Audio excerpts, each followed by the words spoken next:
নমস্কার বন্ধুরা, রান্নাঘরের রান্নাবান্নায় সবাইকে স্বাগত। আজকের রান্না দই রুই। এই দই রুই বানানো সত্যি অনেকটাই সহজ এবং চটজলদি, কিন্তু খেতে খুব সুন্দর হয়। এই দই রুই করতে গেলে আমাদের প্রথমেই লাগবে রুই মাছ।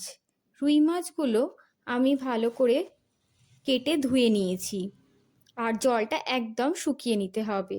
তারপর এতে নুন মাখিয়ে নিতে হবে। নুন মাখিয়ে আধ ঘন্টা মতো রেখে দেব, যাতে ভালোভাবে মাছের গায়ে নুনের স্বাদটা চলে যায়।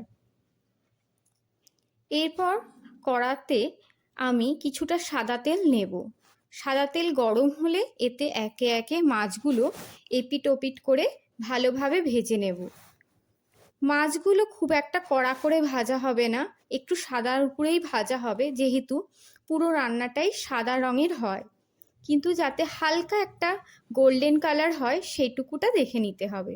ঠিক এইভাবে মাছটা ভাজা হবে, আর আমরা একটা করে প্লেটে তুলে রাখবো। এইভাবে আপনি যে কটা মাছের করতে চান সেই কটা মাছই ভেজে নেবেন। আমি এখানে মোটামুটি 3 পিস মাছের করছি, তাই 3টে মাছ পরপর ভেজে নেব।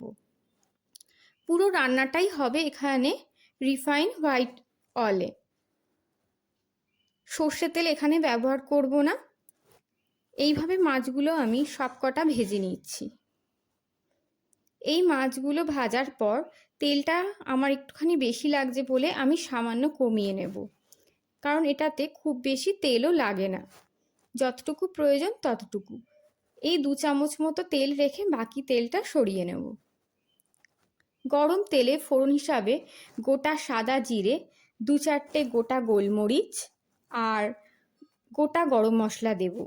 গরম মশলার মধ্যে রয়েছে ডালচিনি, লবঙ্গ, ছোটো এলাচ আর একটা শুকনো লঙ্কা।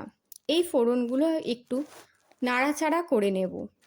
তারপর এতে 3 থেকে 4 কোয়া বড় রসুন কুচি করে সেই কুচনো রসুনগুলো আমি দিয়ে দেব। তার সাথে একটা বড় পেঁয়াজ। এই পেঁয়াজটা আমি লম্বা লম্বা করে কেটে রেখেছি। এই পরিমাণ মাছের জন্য যে গ্রেভিটা লাগবে তাতে একটা বড় সাইজের পেঁয়াজ দিলেই হয়ে যাবে। ছোট চামচের 1 চামচ নুন মিশিয়ে দিলাম, তাহলে তাড়াতাড়ি পেঁয়াজটা রসুনটা ভাজা ভাজা হয়ে যাবে। একটু যাতে পেঁয়াজগুলো তাড়াতাড়ি নরম হয়ে যায়, এবার আমরা একটা চাপা দিয়ে দেব। কিছুক্ষণ চাপা দিয়ে চাপা খুলে নেব এবং এতে 2টো তেজপাতা দিয়ে দিয়েছি। আপনারা ইচ্ছে করলে ফোড়নের সময়তেও দিয়ে দিতে পারেন, আমি এখন দিলাম। এবার এতে 1 চামচ আদা বাটা, 1 চামচ কাজু কিশমিশ আর পোস্ত বাটা দেব, আর 8 চামচ ধনে গুঁড়ো। এই সমস্ত মশলাগুলোকে তারপরে ভালো করে কষিয়ে নিতে হবে।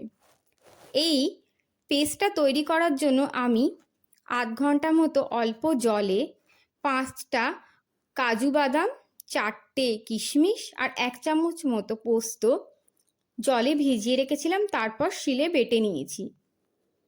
মশলাটা কষানো হলে এতে 2 থেকে 3 চামচ মতো টক দই ভালো করে ফেটিয়ে দিয়ে দেব।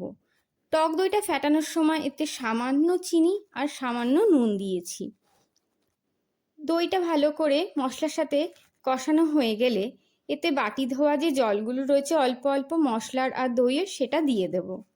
এতে খুব বেশি জল লাগে না, একদমই অল্প পরিমাণ জল দিতে হয়। এটা একটু গায়ে মাখাই হয় গ্রেভিটা। একটুখানি গ্রেভিটা যখন ফুটতে উঠবে তখনই এতে আমরা স্বাদ মতো অল্প নুন দিয়ে দেব।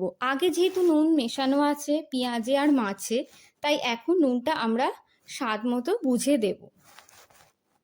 এরপর একে একে ভাজা যে মাছগুলো প্লেটে তুলে রেখেছিলাম সেগুলো দিয়ে দেব।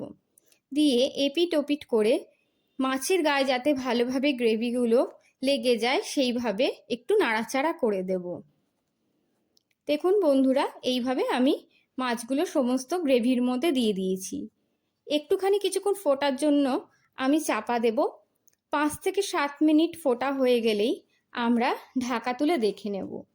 গ্রেভিটা যখন একটু থিক মতো হয়ে গেছে তখনই আমরা বুঝবো যে আমাদের রান্না একেবারে তৈরি। এইভাবে একটু কিছুক্ষণ ঢাকা দিয়ে ফুটিয়ে নিলে মাছের মধ্যে সমস্ত নুন মশলা ভালোভাবে ঢুকে যায় এবং একটা ব্যালেন্স স্বাদ তৈরি করে। ব্যাস, একদম রেডি। এবার পরিবেশনের পালা। একটা প্লেটে আমরা আস্তে আস্তে একটা করে মাছ তুলে নেব আর সাথে গ্রেভিগুলো উপর থেকে দিয়ে দেব। এই রান্নাটা মোটামুটি কিছু জিনিস থাকলে খুব তাড়াতাড়ি হয়ে যায়।